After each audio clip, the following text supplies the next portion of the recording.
الحمدللہ الحمدللہ وکفا والصلاۃ والسلام علی عبادہ الذین اصطفیٰ خصوصاً علی افضلہم وخاتم النبیین محمد الامین وعلی آلہ واصحابہ اجمعین۔ قال اللہ عز وجل فی کتابہ الکریم هو الذی ارسل رسولہ بالہدی ودین الحق لیظہرہ علی الدین کلہ ولو کرہ المشرکون۔ صدق اللہ العلی العظیم ونفعنی وإیاکم بالآیات والذکر الحکیم۔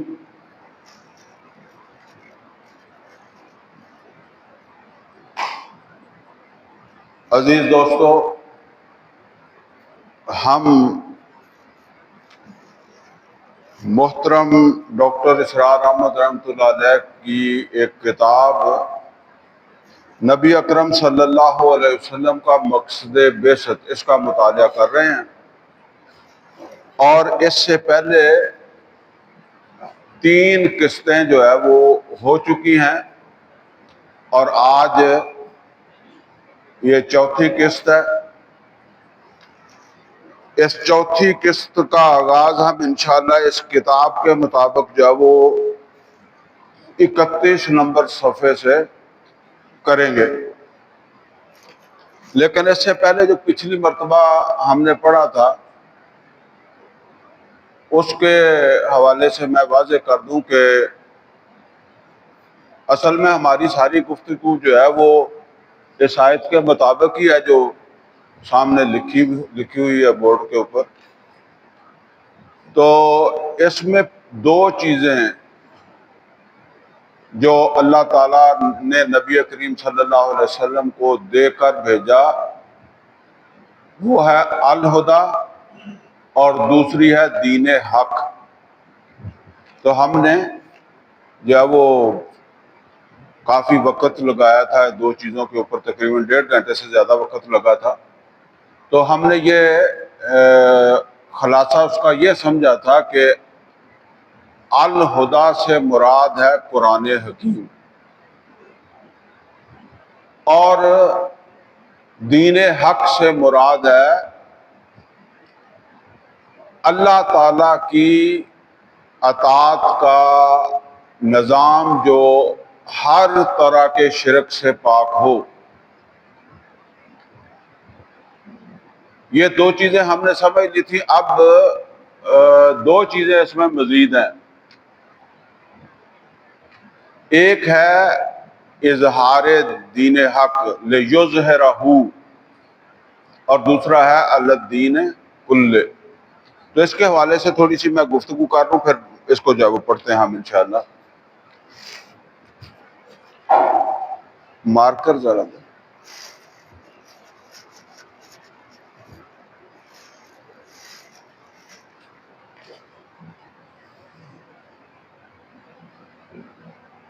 یہ لفظ ہے جی دوسرا، علی الدین کلہ۔ یہ 2 چیزیں، خیر یہ مکمل طور پر تو ہم نہیں پڑھ سکیں گے، لیکن بہرحال جو ہے نا وہ یہ 2 چیزیں ذہن میں رکھیں۔ اب ذرا میں اس کا ترجمہ پھر کر دوں تاکہ واضح ہو جائے۔ هو الذی، وہ اللہ، ہوا کی ضمیر جو ہے نا یہ اللہ کی طرف جو ہے وہ راجع کرتی ہے۔ الذی، جو جس نے ارسال کیا، بھیجا، رسولہ، اپنے رسول کو، بالہدیٰ، ایک چیز ان کو دی الہدیٰ جو ہم پڑھ چکے ہیں قرآن حکیم، اور دوسری جو چیز دی وہ ہے دین حق۔ اور یہ دونوں چیزیں کس مقصد کے لیے دی؟ لیظہرہ، ٹھیک ہے۔ تو یہ لیظہرہ، اس کا کوئی مطلب کوئی بتا سکتا ہے؟ ہاں، اس کا مطلب ہے غالب کر دے، لیظہرہ،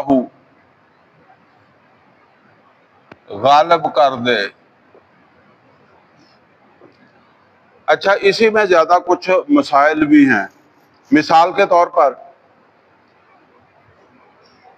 کون غالب کر دے؟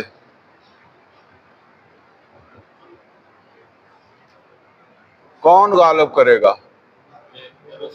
جی، رسول کے ذریعے اللہ کا۔ اچھا، اس کا ایک تو یوں سمجھ لیں کہ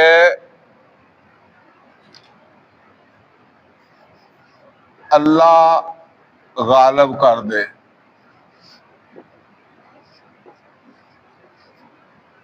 ٹھیک ہے۔ یہ مطلب یہ ہے کہ اس کا فاعل یظہرہ کا فاعل کون ہے؟ یہاں ہے، ایک تو یہ ہے اللہ، دوسرا ہے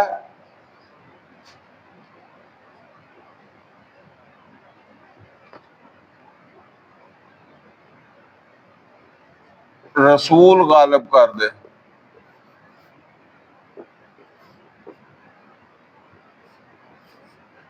یہ دو چیزیں ہو گئی نا۔ تو مطلب یہ ہے کہ لیظہرہ، یظہرہ اظہار کا فاعل جو ہے وہ دو بن رہے ہیں، ایک ہے اللہ اور ایک ہے رسول۔ ویسے عام اصول جو ہے نا وہ یہی ہے کہ جو قریب ہو، ٹھیک ہے نا، وہی اس کا فاعل ہوتا ہے۔ لیکن یہ کوئی پکا اصول نہیں ہے، اس میں چینجنگ بھی ہو سکتی ہے کسی جگہ۔ تو پھر قریب کون سا ہے؟ رسول ہے، ٹھیک ہے نا۔ تو اسی طریقے سے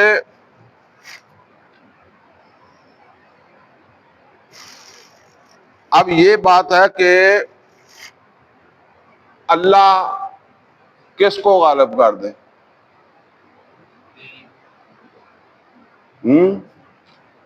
ایک تو یہ بنے گا کہ اللہ غالب کر دے دین حق کو، ٹھیک ہے جی۔ دوسرا کیا بنے گا؟ نہیں، اللہ غالب کر دے اپنے رسول کو۔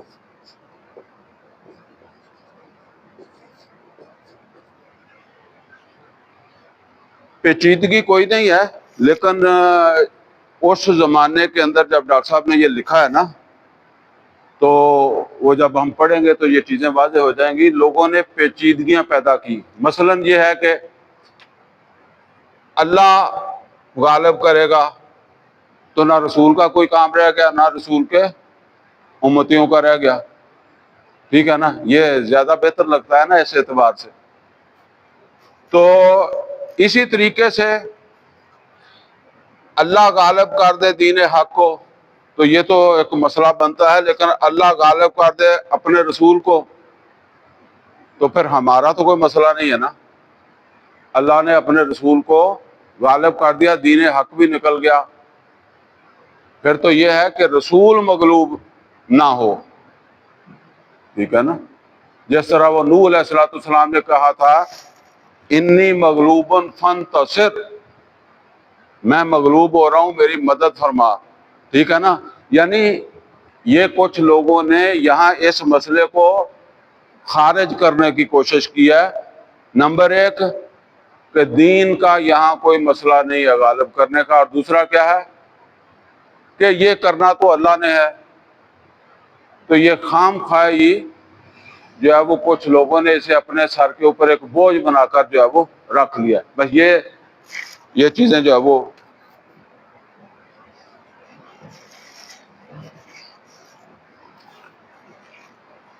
چلیں جی۔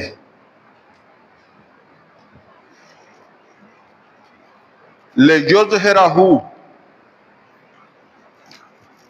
اب ایک قدم اور آگے بڑھائیے، اور لِیُظْہِرَہُ پر غور فرمائیے. تو بحمدللہ یہاں اظہار کے معنی تو متفق علیہ ہیں، یعنی غالب کر دینا. اس پر اتفاق ہے کہ اظہار کا مطلب تو یہی ہے. اچھا، یہاں یہ چھوٹا سا ایک بھی لکھا ہوا ہے نا، تو یہ نیچے جو کیا اس کو کہتے ہیں، فٹ نوٹ ہے نا، اس کو دیکھ لیں. ظہر کہتے ہیں پیٹھ کو. پیٹھ کسے کہتے ہیں؟ ہاں، کہتے ہیں نا گھوڑے کی پیٹھ پر بیٹھ گیا، ٹھیک ہے، اور وہ پیٹھ. ظاہر کہتے ہیں پیٹھ کو، اور ظاہر استعارہ غالب کے معنی میں بھی مستعمل ہے.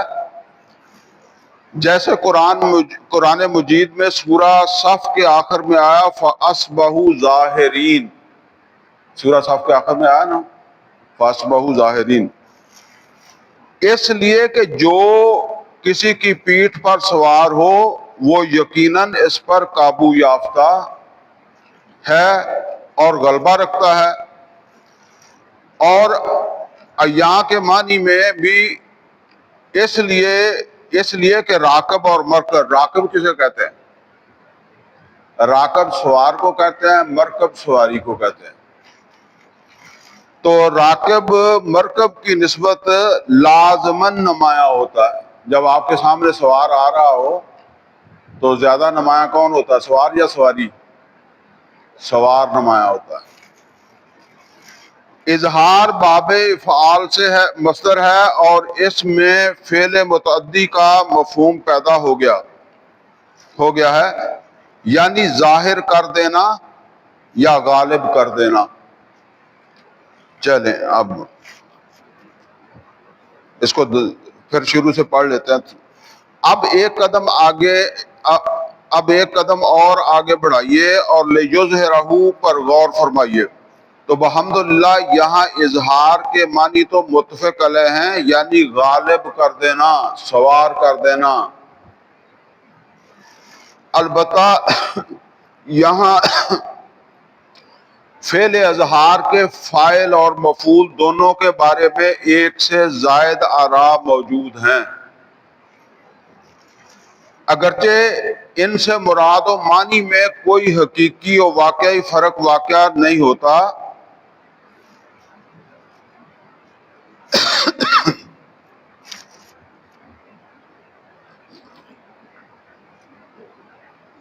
چنانچہ ایک رائے یہ ہے کہ یہاں فعل اظہار کا فاعل بھی وہی ہے جو فعل ارسال کا فاعل ہے.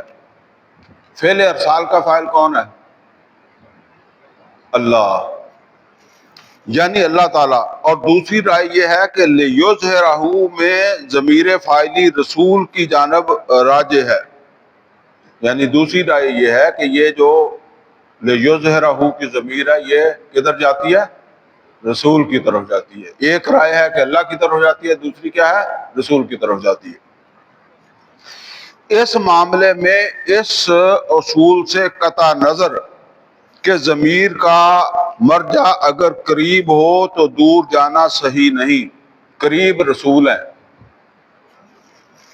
اللہ آنکہ کوئی خاص قرینہ موجود ہو. سوال یہ ہے کہ اس سے فرق کیا واقع ہوتا ہے؟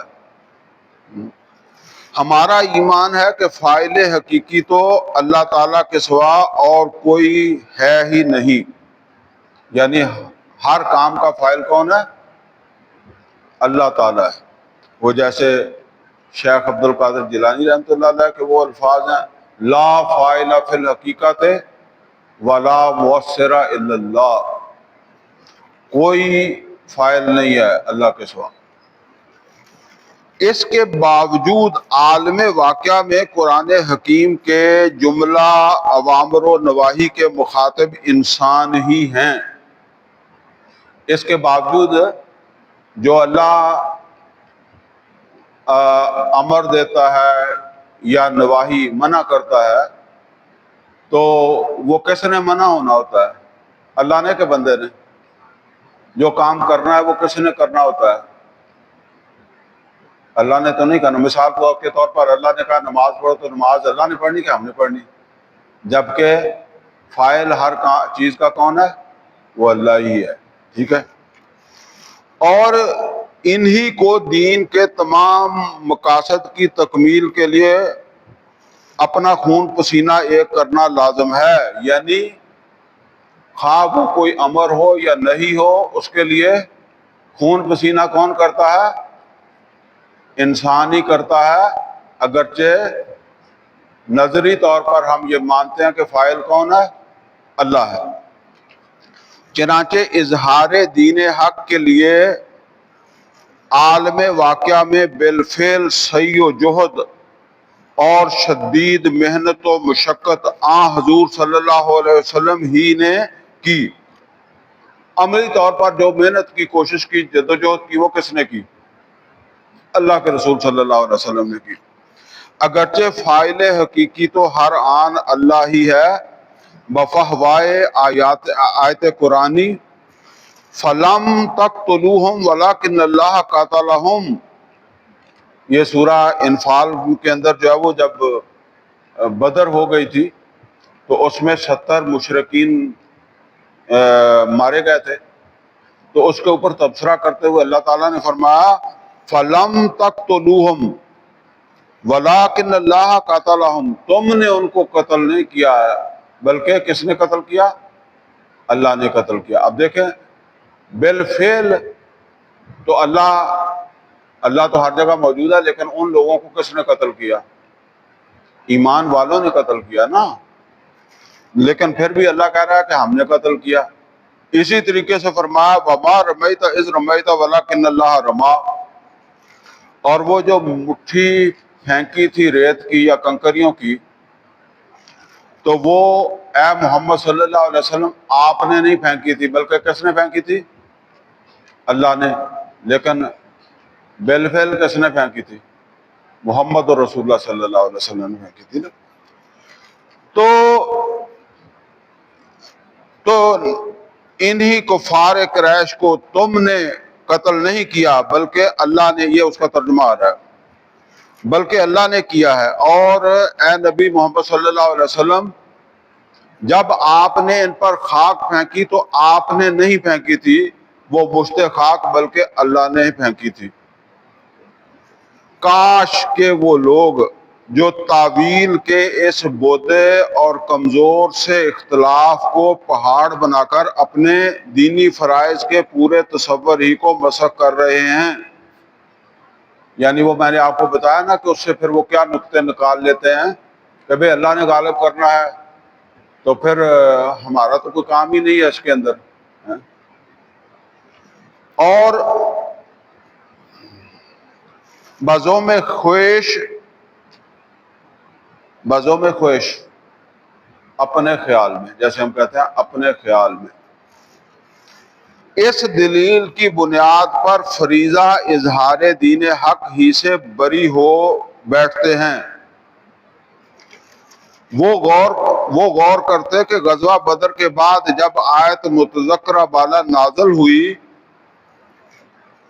اگر حضور صلی اللہ علیہ وسلم اور صحابہ کرام رضوان اللہ تعالیٰ علیہم اجمعین اسے ظاہر الفاظ پر محمول حمالہ سے ہے، مطلب ظاہری مطلب لے لیتے کہ جی قتل تو اللہ نے کیا تو ہم پھر نہیں جاتے. سمجھے نا؟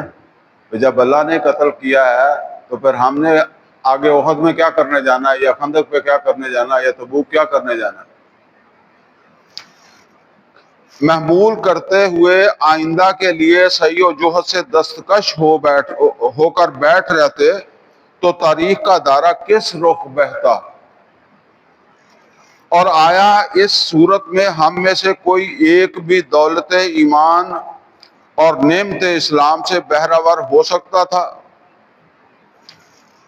غور کرنا چاہیے کہ کہیں ہم شیطان کے فریب میں تو نہیں آ گئے، اور صورتحال وہ تو نہیں ہے کہ خوئے بدرا بہانہ بسیار. خوئے بدرا بہانہ بسیار کیا مطلب ہے اس کا؟ بری نیت یا بری عادت ہو تو بہانے کئی مل جاتے ہیں. جس طرح ہم کہتے ہیں نا نیت ہی خراب ہو تو پھر بہانے مل جاتے ہیں. خوہ بدرا بہانہ بسیار کی کہاوت میں بیان ہوئی یا جگر مرادہ آبادی کے اس شعر میں، یہ نیچے شعر ہے، تپتی راہیں مجھ کو پکاریں دامن پکڑے چھاؤں گنیری. مطلب کیا ہے کہ جو ہے نا وہ آواز تو مجھے لگ رہی ہے مشکلات کی، تپتی ریت میں. آپ تبوک کو ذہن میں لائیں نا، تبوک کی طرف جانے کی لگتی ہے، لیکن ٹھنڈی چھاؤں جو ہے وہ پیر پکڑتی ہے کہ مت جا. ٹھیک ہے، تو یہ جن کا دل نہیں کرتا اس کام کے لیے، غلبہ دین کے لیے جدوجہد کرنے کا، پھر وہ اس طرح کی باتیں نکالتے ہیں اور اپنے آپ کو بھی رخصت دیتے ہیں اور دوسرے لوگوں کو بھی گمراہ کرتے ہیں. یہ مطلب ہے. اگر صفائے نیت کے ساتھ حقیقت کو جاننے اور سمجھنے کی کوشش کی جائے تو معاملہ بالکل صاف ہے. سورہ توبہ، سورہ فتح اور سورہ صف، یہ تین جو سورتوں کے حوالے آ رہے ہیں نا، یہ میں نے پہلے بھی بتایا تھا. سورہ توبہ کی آیت نمبر 33، سورہ فتح کی آیت نمبر 28 اور سورہ صف کی آیت نمبر 9 میں یہی آیت آئی ہے. هو الذی ارسل رسولہ بالہدی ودین الحق لیظہرہ علی الدین کلہ. تو اب وہ کہتے ہیں کہ جہاں جہاں یہ آیت آئی ہے، جن میں آیت زیر بحث وارد ہوئی ہے، تینوں اللہ کی راہ میں جہاد اور قتال سے تفصیلاً بحث کرتی ہیں. خصوصاً سورہ صف تو از اول تا آخر ہے ہی جہاد و قتال فی سبیل اللہ کے موضوع پر، اور اس میں آیت مبارکہ، یعنی اب یہ 9 نمبر آیت ہے سورہ صف کی، هو الذی ارسل رسولہ بالہدی ودین الحق لیظہرہ علی الدین کلہ ولو کرہ المشرکون. اس کے فوراً بعد مسلمانوں کے جذبہ جہاد و قتال کو للکارا گیا. بائن طور اس طرح، جیسے ہم کہتے ہیں نا بائن طور اس طرح کے پہلے سوال کیا گیا کہ عذاب جہنم سے چھٹکارا پانے کے طالب ہو کہ نہیں ہو. یعنی پہلے اللہ تعالیٰ کی طرف سے سوال آیا کہ کیا تم چاہتے ہو کہ تم دردناک عذاب سے بچ جاؤ، اور پھر صاف صاف سنا دیا گیا کہ اس کی ایک ہی راہ ہے، یعنی صرف ایک رستہ ہے اس عذاب علیم سے بچنے کا، اور وہ ہے جہاد و قتال فی سبیل اللہ کی کٹھن اور پرصحبت مشقت وادیوں سے ہو کر گزرتی ہے. یعنی وہ رستہ تو مشقتوں سے ہو کر گزرتا ہے، جس طرح ہم نے وہ سورہ بقرہ میں پڑھا نا، وَلَنَبْلُوَنَّكُمْ بِشَيْءٍ مِّنَ الْخَوْفِ وَالْجُوعِ وَنَقْصٍ مِّنَ الْأَمْوَالِ وَالْأَنفُسِ وَالثَّمَرَاتِ وَبَشِّرِ الصَّابِرِينَ. اب دیکھیں وہ اوپر جو آیت ہے وہ 9 نمبر ہے سورہ صف کی، اور اس سے آگے 10 نمبر آیت آ رہی ہے یا ایھا الذین آمنوا. یعنی یہ بتانے کے بعد کہ هو الذی ارسل رسولہ بالہدی ودین الحق لیظہرہ علی الدین کلہ ولو کرہ المشرکون، اس کے بعد مخاطب کس کو کیا؟ ایمان والوں کو. یا ایھا الذین آمنوا، اے ایمان والو، هل ادلکم علی تجارۃ، کیا ہم تمہیں بتائیں ایک تجارت کے بارے میں، تنجیکم من عذاب علیم، وہ تجارت تمہیں دردناک عذاب سے بچا لے گی. دوسرا مطلب یہ ہے کہ اگر تم یہ سودا نہیں کرتے تو تم دردناک عذاب سے نہیں بچ سکتے. دردناک سے عذاب سے بچنے کے لیے یہ سودا، یہ تجارت ضروری ہے. تؤمنون باللہ ورسولہ، اور وہ کیا ہے کہ تم پختہ ایمان رکھو اللہ پر، اس کے رسول پر. وَتُجَاهِدُونَ فِي سَبِيلِ اللَّهِ بِأَمْوَالِكُمْ وَأَنفُسِكُمْ، اور تم سب جہاد کرو اللہ تعالیٰ کے راستے میں اپنے مالوں سے اور اپنی جانوں سے. یعنی اگر اپنے مال اور اپنی جانیں اس رستے پر لگاؤ گے تو تم عذاب علیم سے بچ سکو گے، ورنہ غور کریں نا، اگر صرف نمازیں ہی پڑھتے رہے، صرف روزے ہی رکھتے رہے، داڑھی لمبی رکھتے رہے، پھر تو کوئی بات نہیں ہے نا۔ یہ بات تو اس وقت ہے کہ جب تم اس رستے کے اوپر جہاد کرو گے اور جان اور مال جو ہے وہ لگاؤ گے، یعنی پہلے بتایا گیا کہ کس کام میں لگانا ہے، وہ غلبہ دین ہے جس کے لیے لگانا ہے، اظہار دین الحق کے لیے جو ہے وہ لگانا ہے نا جان مال۔ چلیں آگے، تو وہ ترجمہ ہے، ترجمہ میں نے ساتھ ساتھ کر دیا ہے، آگے ترجمے سے آگے چلیں۔ اگر اس راہ کو اختیار کرتے ہو تو مغفرت کا وعدہ بھی ہے۔ وہ آگے آتا ہے نا، یغفر لکم ذنوبکم، اور وہ تمہارے گناہ معاف کر دے گا۔ اور اگر اس راہ کو اختیار کرتے ہو تو مغفرت کا وعدہ بھی ہے اور جنت کا بھی، اخروی فوز و فلاح کا وعدہ بھی ہے، اور دنیا میں تائید و فتح و نصرت کا بھی، اور سب سے بڑھ کر یہ کہ نصرت الہی و رسول کے بلند و بالا مقام پر فائز ہونے کا امکان بھی، یعنی پھر تم اللہ اور اس کے رسول کے مددگار بھی قرار دیے جا سکتے ہو۔ قرآن کریم میں اللہ تعالیٰ نے سورہ صف میں بھی فرمایا، یا ایھا الذین آمنوا کونوا انصار اللہ، اے ایمان والو تم سب کس کے مددگار بن جاؤ؟ انصار اللہ، اللہ کے انصار، اللہ کے مددگار۔ کما قال عیسیٰ ابن مریم للحواریین من انصاری الی اللہ، جیسے کبھی کہا تھا عیسیٰ ابن مریم نے اپنے حواریوں سے، من انصاری اللہ، کون میرا مددگار ہے اللہ کے لیے؟ وقال الحواریون نحن انصار اللہ، تو حواریوں نے کیا کہا تھا؟ ہم ہیں اللہ کے مددگار۔ تو اے مسلمانوں، تم اس رستے پر اپنا جان اور مال لگاؤ گے تو تم اللہ کے اور رسول کے مددگار بھی قرار پاؤ گے، یعنی اس کے بغیر تم اللہ اور اس کے رسول کے انصار قرار نہیں پاؤ گے، مددگار نہیں قرار پاؤ گے۔ نصرت جنت کا بھی اور اخروی فوز و فلاح کا وعدہ بھی ہے، اور دنیا میں تائید و فتح و نصرت کا بھی، اور سب سے بڑھ کر یہ کہ نصرت الہی اور رسول کے بلند و بالا مقام پر فائز ہونے کا امکان بھی، اور محبوبیت خداوندی کے اعلیٰ مرتبے پر بھی تب ہی فائز ہوگے جب تم اس رستے پر اپنا جان مال لگاؤ گے۔ یہ اتنے زوردار طریقے سے بات کیوں کہی جا رہی ہے کہ یہ سمجھ کے نہ بیٹھ جاؤ کہ اللہ نے کرنا تو اللہ جان مال لگائے گا، ٹھیک ہے نا؟ یہ تم کرو گے تو تم اللہ کے جو ہے وہ محبوب بھی قرار پاؤ گے اور اللہ کے مددگار بھی قرار پاؤ گے۔ بصورت دیگر یہ مقامات بلند تو خارج از بحث ہیں ہی، عذاب علیم سے چھٹکارا پانا بھی امید موہوم یعنی وہم۔ پھر اگر یہ کام نہیں کرتے اور کہتے ہیں کہ ہمیں چھٹکارا مل جائے گا تو پھر وہم میں مبتلا ہو گئے ہیں کہ سوا کچھ نہیں۔ گویا بات بالکل سیدھی ہے کہ دین اصلاً اللہ کا ہے اور اس کو غالب کرنا اصلاً فرض منصبی ہے رسول اللہ صلی اللہ علیہ وسلم کا۔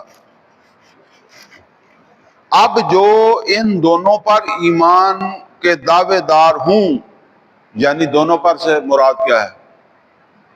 اللہ اور رسول پر ایمان کے دعوے دار ہوں، ان کے خلوص و اخلاص کا اصل امتحان یا ٹیسٹ یہ ہے کہ اگر اپنا تن من دھن اس کام میں کھپا کر اللہ اور رسول دونوں کے مددگار ہونے کا مرتبہ حاصل کر لیں تو کامیاب و کامران ہیں، ورنہ خائب و خاسر، ناکام و نامراد، یعنی جو پیچھے پڑ چکے ہیں، دردناک عذاب کے مستحق۔ چنانچہ سورہ الحدید کی آیت نمبر 25 کے آخر میں بھی وضاحت فرما دی، وَلِيَعْلَمَ اللَّهُ مَن يَنصُرُهُ وَرُسُلَهُ بِالْغَيْبِ۔ وہ آیت پوری میں پڑھ دیتا ہوں۔ لَقَدْ أَرْسَلْنَا رُسُلَنَا بِالْبَيِّنَاتِ وَأَنزَلْنَا مَعَهُمُ الْكِتَابَ وَالْمِيزَانَ لِيَقُومَ النَّاسُ بِالْقِسْطِ وَلِيَعْلَمَ اللَّهُ مَن يَنصُرُهُ وَرُسُلَهُ بِالْغَيْبِ إِنَّ اللَّهَ قَوِيٌّ عَزِيزٌ۔ اللہ بڑا طاقتور ہے، لیکن وہ دیکھنا چاہتا ہے کہ تم میں سے کون مددگار بنتا ہے، جو ہے وہ اللہ کا اور اس کے رسول کا، یعنی جان مال لگا کر کون کھڑا ہوتا ہے اللہ کے رسول کے ساتھ، اور یہ مدد کس کی ہے؟ اللہ کی بھی اور رسول کی بھی۔ اب نیچے آ جائیں ترجمے کے بعد۔ اور سورہ صف کا اختتام بھی ہوا تو اس آیت مبارکہ پر، یا ایھا الذین آمنوا کونوا انصار اللہ کما قال عیسی ابن مریم للحواریین من انصاری الی اللہ۔ یہ آیت ہم نے پہلے پڑھ لی ہے۔ اس کے بعد بھی اگر کوئی نہ سمجھنا چاہے تو اس کی مرضی، یعنی اگر نہیں سمجھنا چاہتا تو پھر اس کے ساتھ زبردستی نہیں ہو سکتی۔ لِیُظْہِرَہُ کی ضمیر مفعولی کے بارے میں بھی دو آراء ہیں، وہ نیچے والی دو جو ہے نا وہ اس کے متعلق۔ ایک یہ کہ اس کا مرجع جس طرف وہ راجع ہوتی ہے، مڑتی ہے، مرجع ہے دین حق، اور دوسری یہ کہ یہ راجع ہے رسول صلی اللہ علیہ وسلم کی جانب۔ وہ اسی طرح پھر بنتا ہے نا، تاکہ اللہ غالب کر دے دین حق کو یا اللہ غالب کر دے اپنے رسول کو۔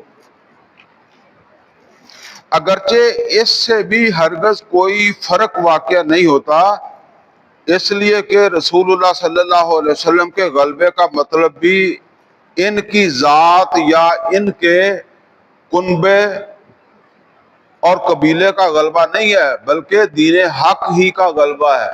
یعنی اگر رسول بھی غالب ہوگا تو پھر وہ کیسے غالب ہوگا؟ دین غالب ہوگا۔ تو جو ہے نا وہ یعنی دونوں میں سے جو مرضی صورتیں ہیں کہ اللہ غالب کر دے اپنے رسول کو یا اللہ غالب کر دے دین حق کو، دونوں صورتوں میں بات ایک ہی ہے۔ تو پھر اس گفتگو کا خلاصہ کیا ہوا؟ یہ جو ابھی ہم نے کر لیا گفتگو، اس کا خلاصہ پھر کیا ہوا کہ دین حق کے غلبے کی یعنی بات اصل میں کیا ہے جو ہو رہی ہے، وہ کوئی بھی صورت ہو، بات ہو رہی ہے دین حق کے غلبے کی، کہ دین حق کو غالب ہونا چاہیے۔ اگرچہ رسول کا غلبہ مان لیا جائے اور رسول کی قربانی اور ایمان والوں کی قربانی مان لی جائے، یا پھر یہ ہے کہ جب وہ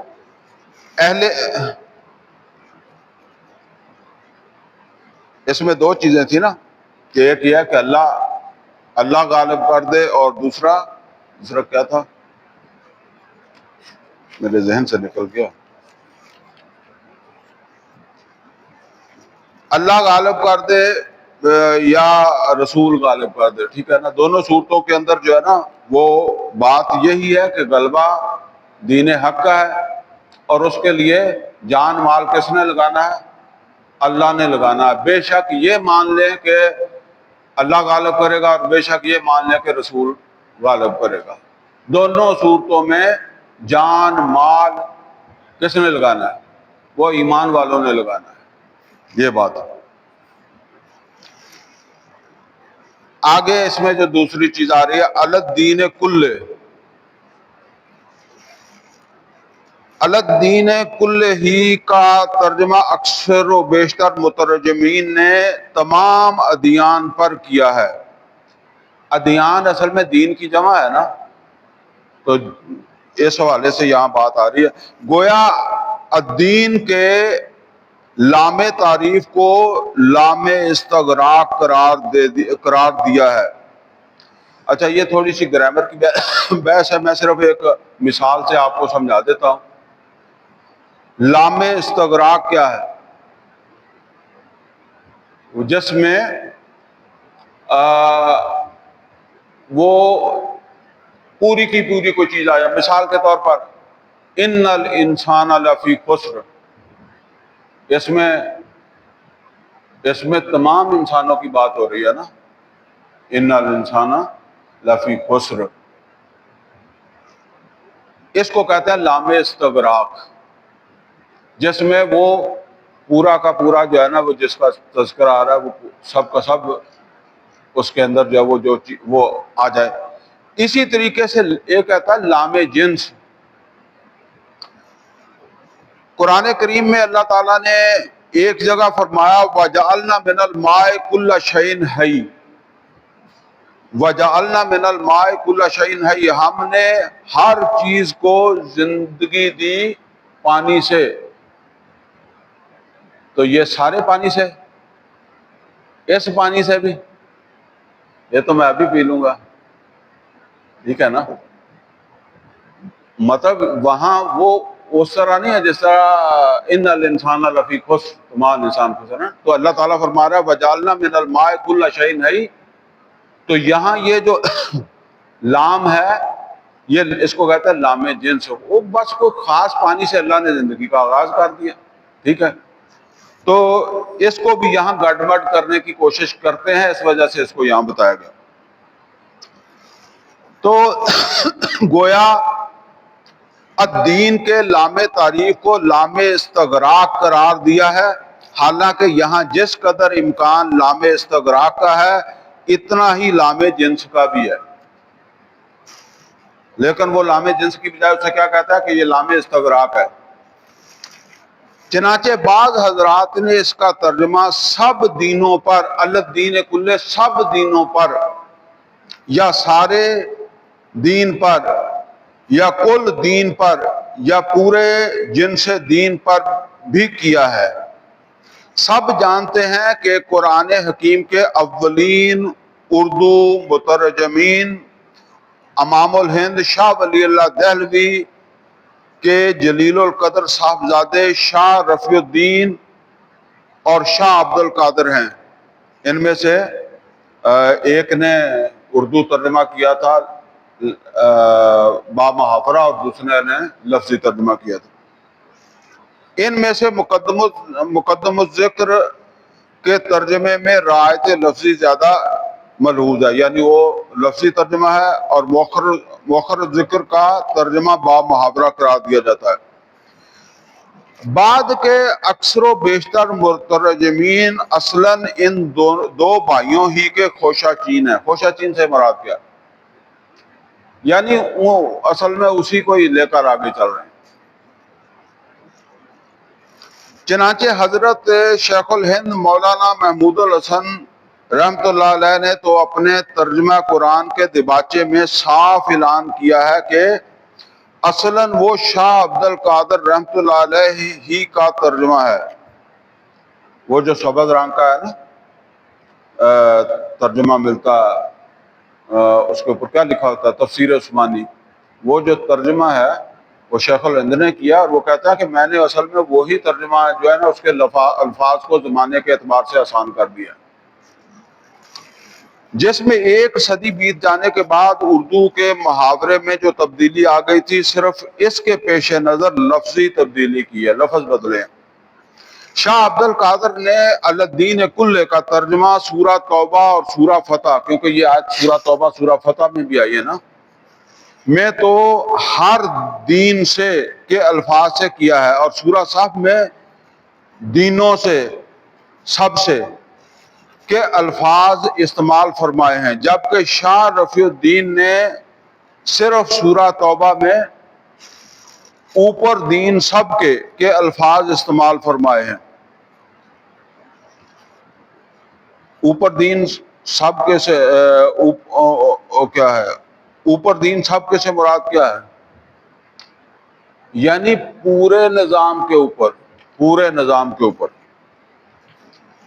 اور سورہ فتح اور سورہ صف دونوں مقامات پر اوپر دین سارے کی تعبیر اختیار کی ہے. گویا جہاں تک ٹھیٹھ عربی قواعد کا تعلق ہے یہ دونوں ترجمے مساوی طور پر صحیح اور درست ہیں، البتہ اگر حسب ذیل حقائق کو پیش نظر رکھا جائے تو واضح ہو جاتا ہے کہ صحیح تر اور موزوں تر ترجمہ شاہ رفیع الدین ہی کا ہے، اور ان کے جو ترجمہ ہے اس کا کیا مفہوم بنتا ہے کہ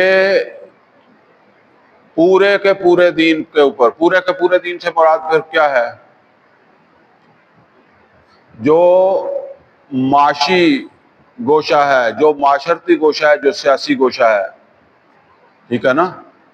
یعنی پورے کا پورا دین جو ہے وہ غالب تب ہی ہوگا اگر کسی معاشرے کا معاشرتی نظام، معاشی نظام اور سیاسی نظام وہ دین کے تابع ہو جائے گا. اگر وہ تابع نہیں ہوتا تو دین غالب نہیں ہے.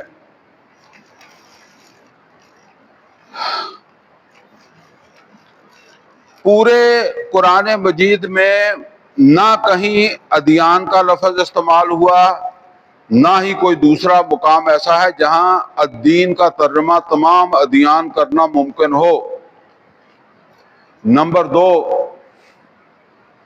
تفسیر قرآن کے اہم اصول القرآن یفسر بعضہ بعضا کے پیش نظر اس معاملے میں یہ حقیقت و انتہائی فیصلہ کن اہمیت کی حامل ہے کہ الدین کے ساتھ کلہ کا تاکیدی کلمہ ان 3 آیات کے علاوہ پورے قرآن میں صرف حسب ذیل آیا مبارکہ میں وارد ہوا. اس کے علاوہ یہ کلہ کا لفظ جو ہے نا، کلہ کا، یہ صرف ایک اور آیت میں آیا ہے. تو قرآن کا ایک اصول کیا ہے کہ قرآن کا بعض حصہ بعض دوسرے کی تفسیر کر دیتا ہے. القرآن یفسر بعضہ بعضا. تو اس اصول کے مطابق ڈاکٹر صاحب کہتے ہیں کہ یہ سورہ انفال کی آیت نمبر 39 کا حوالہ انہوں نے دیا ہے، وَقَاتِلُوهُمْ، جنگ کرتے رہو ان کے ساتھ، حَتَّى لَا تَكُونَ فِتْنَةٌ، یہاں تک کہ فتنہ باقی نہ رہے، وَيَكُونَ الدِّينُ كُلُّهُ لِلَّهِ، یہاں کلو کا لفظ آ گیا کہ یہاں تک کہ دین کل کا کل اللہ کا ہو جائے، دین سارے کا سارا اللہ کا ہو جائے. یعنی معاشرتی، معاشی، سیاسی نظام بھی جو ہے وہ اللہ تعالیٰ کے دین کے تابع ہو جائے، دین غالب ہو جائے اس کے اوپر. اور یہاں ظاہر ہے کہ سارے ادیان کا ترجمہ قطعاً ممکن نہیں ہے، بلکہ صرف ایک ہی ترجمہ ممکن ہے، یعنی پورے کا پورا دین. یعنی دین، اللہ کا دین غالب ہو جائے پورے کے پورے دین کے اوپر، پورے کے پورے نظام کے اوپر، جیسے کہتے ہیں، یا سارے کا سارا دین. اس لیے کہ تمام ادیان کے اللہ کے لیے ہو جانے کے کوئی معنی نہیں ہے، جبکہ سارے کے سارے دین یا پورے کے پورے دین کا اللہ کے لیے ہونا قرآن حکیم کا ایک معروف مضمون ہے. جیسا کہ اس سے قبل مخلصین اللہ الدین الا للہ دین الخالص، یہ ہم چیزیں ویسے پڑھ چکے ہیں، وَلَهُ الدِّينُ وَاصِبًا کے حوالے سے تفصیلاً بیان ہو چکا ہے. اب دین کے اصطلاحی معنی ذہن میں مستحضر کر کے، اچھا دین کے اصطلاحی معنی بھول تو نہیں کہ آپ، دین کے لغوی معنی کیا ہے؟ بدلہ، جزا و سزا. تو اصطلاحی معنی اللہ کی اطاعت کلی، شرک کے بغیر جو ہے وہ شرک کے بغیر جو نظام ہوگا وہ ہے. یہ اصطلاحی وہ کہہ رہے ہیں.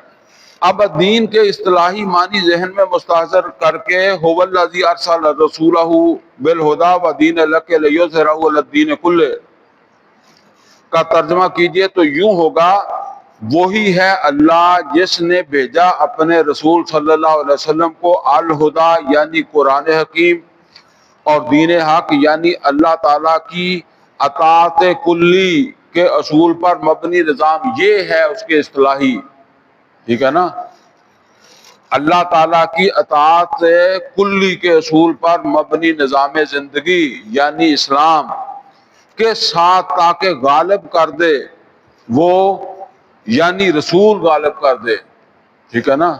وہ صورتحال دونوں بتا دی تھی، لیکن ڈاکٹر صاحب کہتے ہیں کہ اصل بات اس طرح ہے کہ رسول اسے غالب کر دے، اسے یعنی اللہ کی اطاعت کے نظام کو۔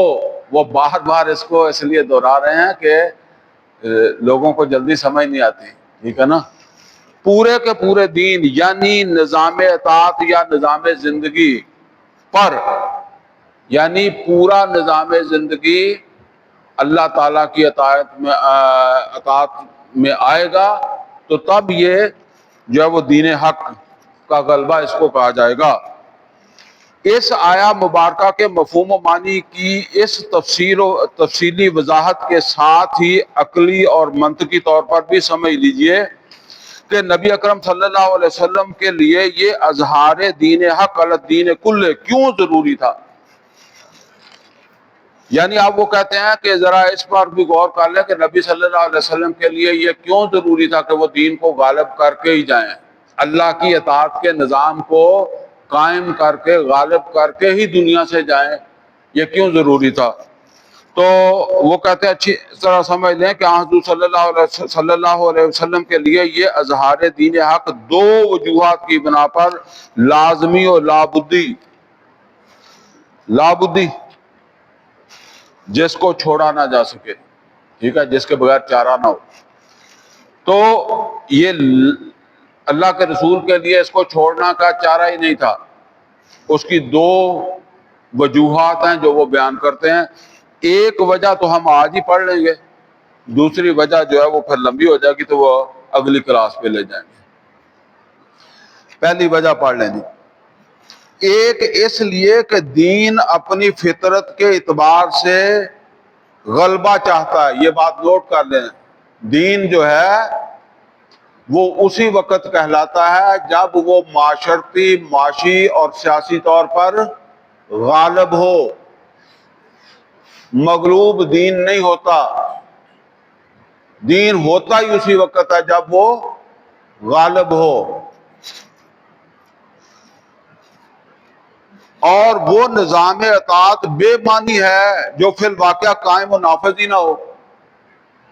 بھئی میں نے بتایا کہ قرآن کریم میں اللہ تعالیٰ نے فرمایا الزانیات والزانی فاجلدوا کل واحد منہما 100 جلدہ، زنا کوئی مرد کرے کوئی عورت کرے اس کو 100 کوڑے مارو۔ اسی طریقے سے فرمایا السارق والسارقۃ فاقطعوا ایدیہما، چوری کوئی مرد کرے چاہے عورت کرے اس کے ہاتھ کاٹ دو۔ تو مطلب یہ ہے کہ یہ احکام تو موجود ہیں، ان کی اطاعت کہاں ہے، ٹھیک ہے نا۔ تو دین اصل کے اندر جو ہے وہ اس کو نہیں کہتے جس کی اطاعت نہ ہو رہی ہو، وہ تو بس کتابی بات ہے۔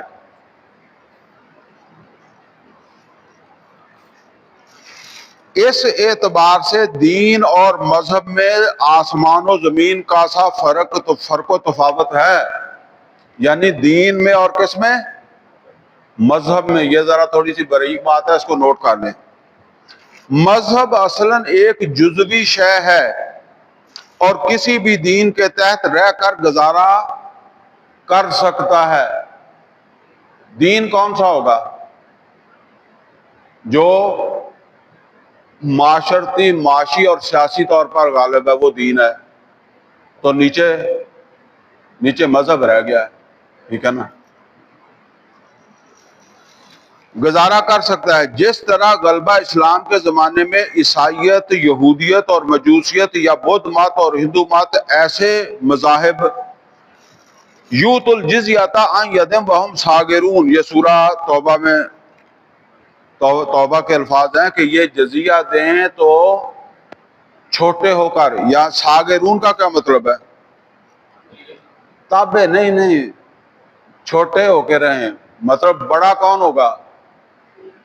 بڑا تو اللہ کا دین ہوگا، تو یہ اس کے نیچے رہنا چاہتے ہیں، عیسائی رہنا چاہتے ہیں، ہندو رہنا چاہتے ہیں، یہودی تو جزیہ دیں، جب جزیہ دیں گے تو تابع ہو جائیں گے نا، چھوٹے ہونے کا مطلب تابع، ماتحت، ٹھیک ہے نا، رہیں۔ یہ فوٹ نوٹ میں خیر اسی کا یہ حوالہ دیا ہوا ہے 1 نمبر پر، کی کیفیت کے ساتھ زندہ رہے یا غلبہ انگریز کے زمانے میں اسلام ایک مذہب کی صورت اختیار کر کے زندہ رہا۔ جب انگریز کا یہاں زمانہ تھا تو معاشرتی، معاشی، سیاسی نظام کس کا تھا؟ انگریز کا تھا۔ تو اسلام کیا تھا؟ وہ ایک مذہب تھا، ہندو ایک مذہب تھا، عیسائی ایک مذہب تھا، سکھ ایک مذہب کے طور پر جتنے مرضی رہ لیں۔ اسلام تو کہتا ہے جزیہ دے کے رہ لیں، اور یہاں بغیر ہی جزیہ کے جو ہے وہ بس جو اوپر غالب ہے وہ ہے دین، سمجھے؟ جس طرح ہم نے وہ پڑھا تھا بادشاہ کا دین، مصر کے وہ بادشاہ کا دین، یوسف علیہ السلام اپنے بھائی کو نہیں رکھ سکتے تھے نا، ہاں۔ جبکہ اس کا فوٹ نوٹ بھی پڑھ لیں، یہ 2 نمبر لکھا ہوا ہے نا، چھوٹا سا 2 نمبر لکھا، نیچے فوٹ نوٹ پہ آ جائیں۔ جس کی صحیح تر تصویر ہے علامہ اقبال کے اس شعر میں، ملا کو جو ہند میں ہے سجدے کی اجازت، ناداں یہ سمجھتا ہے کہ اسلام ہے آزاد۔ یہ مجھے اب ایگزیکٹلی یاد نہیں ہے، کافی حد تک میں گمان کرتا ہوں کہ میری بات صحیح ہوگی، لیکن میں پھر بھی میں نہیں نام لیتا۔ ایک بڑا عالم دین تھا جس نے کہا تھا کہ مسلمانوں کو چاہیے کہ انگریز کے خلاف بغاوت نہ کریں، کیونکہ انگریز نے ہمیں مذہبی آزادی دی ہوئی ہے، ٹھیک ہے نا۔ دیوبند کا وہ عالم دین تھا۔ بہرحال اس کے اوپر پھر یہ علامہ اقبال نے یہ شعر کہا کہ ملا کو جو ہند میں ہے سجدے کی اجازت، ناداں یہ سمجھتا ہے کہ اسلام ہے آزاد۔ اور بلکہ اس کے آگے پیچھے کا شعر ہے مملکت ہند میں عجب طرفہ تماشا، اسلام ہے محکوم مسلمان ہے آزاد۔ کہ اسلام تو آزاد نہیں ہے، مسلمان آزاد ہے۔ تو یہ اس پر انہوں نے کہا تھا۔ چلیں آگے۔ جبکہ دین ایک کلی حقیقت ہے، سمجھے؟ دین ایک کلی حقیقت ہے جس کے کوئی معنی ہی نہیں اگر وہ غالب نہ ہو، پھر وہ دین کا کوئی مطلب نہیں رہ جاتا، کوئی معنی نہیں رہ جاتا، وہ تو غالب ہوگا تو پھر ہی دین ہے۔ چنانچہ جس طرح 2 تلواریں ایک میان میں نہیں سما سکتی، یا جمہوریت اور ملوکیت یا کیپٹلزم اور کمیونزم کسی خطہ زمین میں با یک وقت قائم نہیں ہو سکتے۔ کیا آپ کہہ سکتے ہیں کہ جی اس ملک میں جمہوریت بھی قائم ہے اور سوشلزم بھی قائم ہے اور فلانا نظام بھی قائم ہے؟ ایک ہی نظام قائم ہوتا ہے، ٹھیک ہے نا، جو غالب ہوتا ہے۔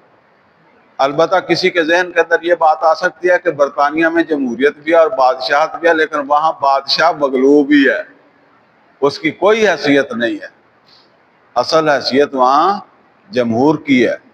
وہ ایک دفعہ غالباً مجھے نہیں، شاہ فاروق نے شاید کہا تھا، اس نے کہا دنیا میں 5 بادشاہ رہ جائیں گے، باقی سب ختم ہو جائے۔ وہ خود بھی شاہ فاروق بھی بادشاہ تھا نا، اس نے کہا کہ ایک وقت آئے گا دنیا میں 5 بادشاہ رہ جائیں گے، 4 وہ جو تاش کے پتوں میں ہوتے ہیں اور 5واں برطانیہ کا، اس لیے کہ وہ برطانیہ والا بھی جو ہے تاش کے پتوں کی طرح ہی ہے، اس کی بھی کوئی حیثیت نہیں ہے، وہ کچھ نہیں بول سکتا، کچھ نہیں کر سکتا، ٹھیک ہے نا۔ ہمارے جس طرح ہم کہتے ہیں صدر پاکستان کی کوئی حیثیت نہیں، صدر تو ہے، حیثیت کوئی نہیں ہے، اس طرح وہاں بادشاہ کی کوئی حیثیت نہیں، تنخواہ وغیرہ لیتا ہے بس، ٹھیک ہے نا۔ تو ورنہ ایک علاقے میں ایک ریاست میں دو نظام نہیں قائم ہو سکتے، مذہب 15 بھی رہ سکتے ہیں، سمجھ آئی نا؟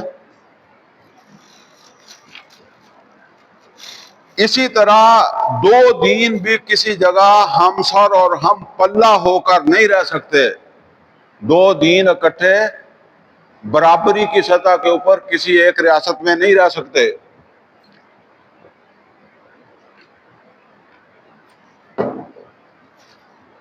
اور ان کے مابین مفاہمت یا پرامن بقائے باہمی کی کوئی صورت اس کے سوا موجود نہیں ہے کہ ان میں سے ایک تو دین ہی کی حیثیت سے رہے اور غالب ہو، اور دوسرا سمٹ کر سکڑ کر مذہب کی حیثیت اختیار کر لے اور مغلوب ہو کر رہنے پر راضی ہو جائے۔ یعنی ایک جو ہے وہ اپنے آپ کو چھوٹا کر لے، جس طرح ہندوستان میں کس کی حکومت تھی؟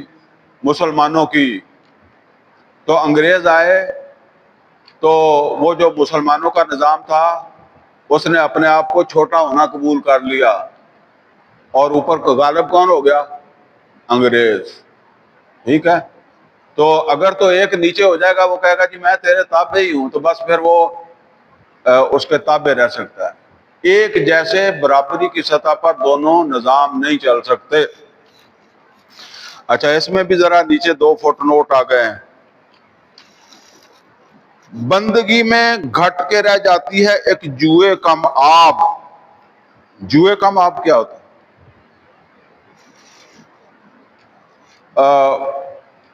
تھوڑا سا پانی، چھوٹی سی ندی، چھپڑ جس کو کہتے ہیں، ٹھیک ہے نا؟ ایک پانی زیادہ اور ایک چھپڑ کا بھی پانی۔ بندگی، بندگی کس کو کہتے ہیں؟ غلامی۔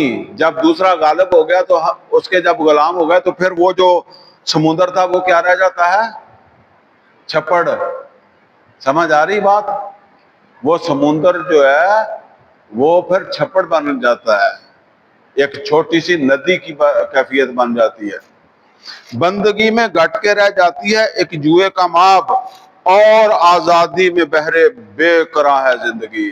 اور آزادی میں تو پھر اس کا کوئی کنارہ نہیں ہے نا، ٹھیک ہے نا؟ یہ بات، بحر بے قرار سمندر جس کا کوئی کنارہ نہ ہو۔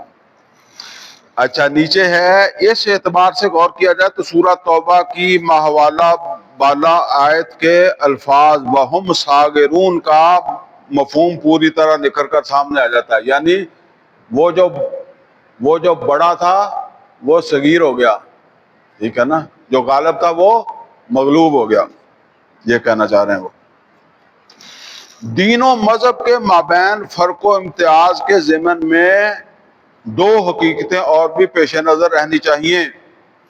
ایک یہ کہ لفظ مذہب پورے قرآن میں کہیں نہیں آیا، پورے قرآن میں لفظ مذہب یہ نہیں آیا، بلکہ لفظ دین ہی آیا ہے۔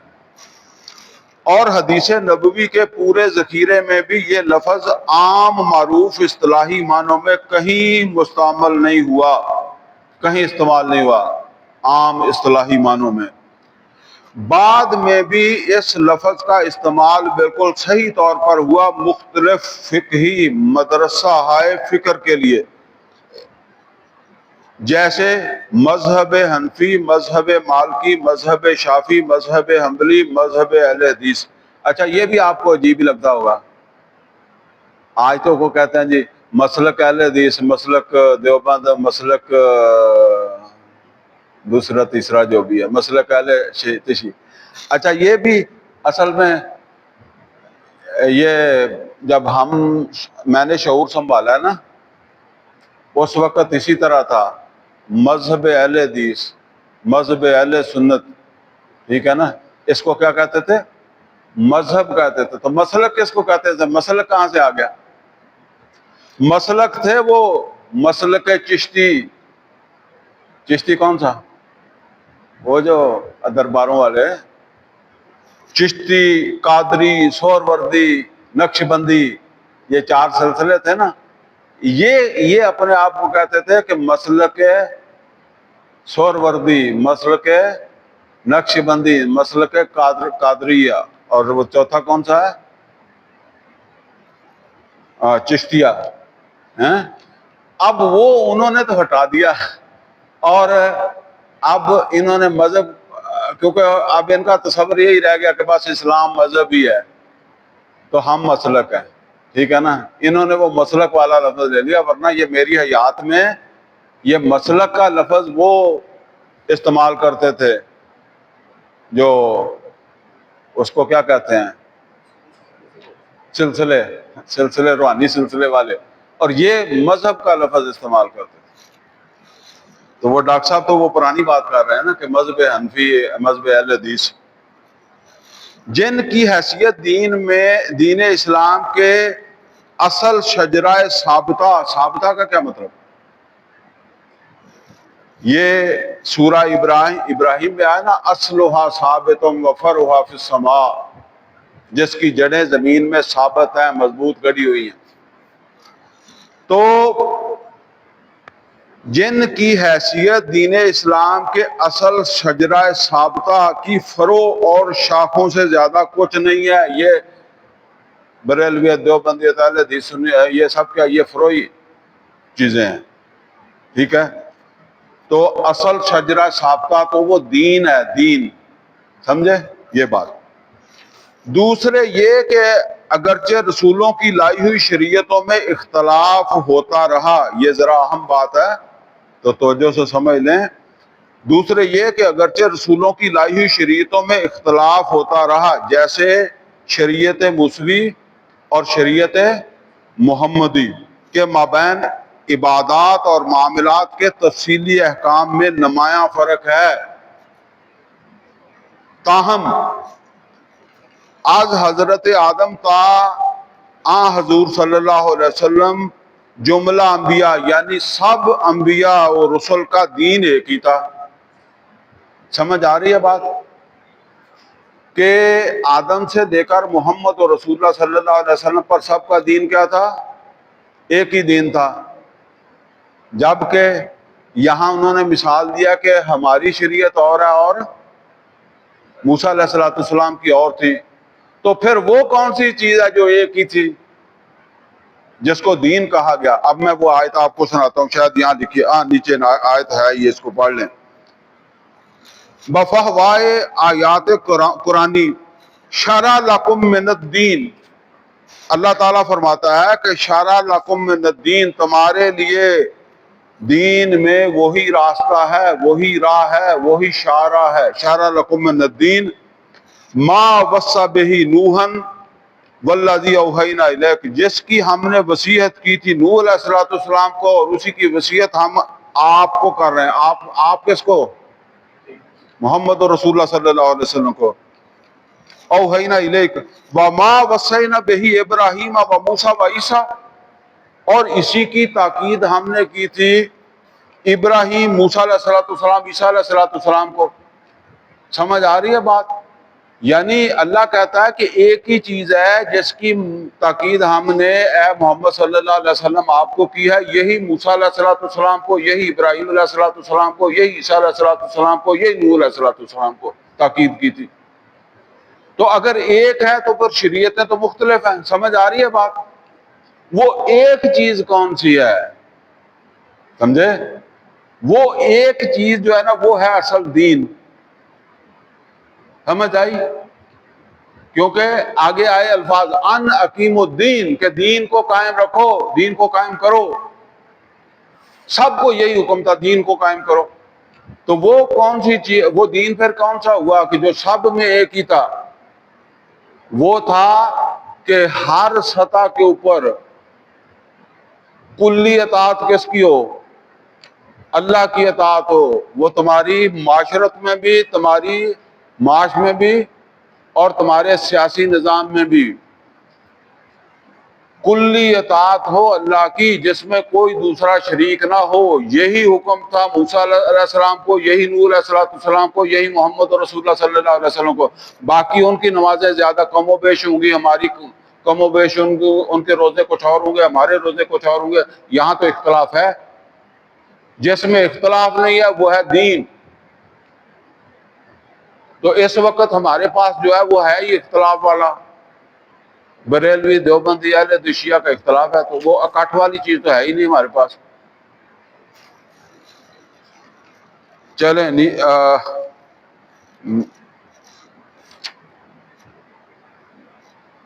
بس ابھی پھر اسے یہی روک دیتے ہیں، کیونکہ وہ جو دوسری وجہ، ایک وجہ جو انہوں نے بتائی وہ کیا بتائی ہے، چلیں جو ابھی ہم نے پڑھا اس کا کوئی خلاصہ، کہ ہمیشہ سے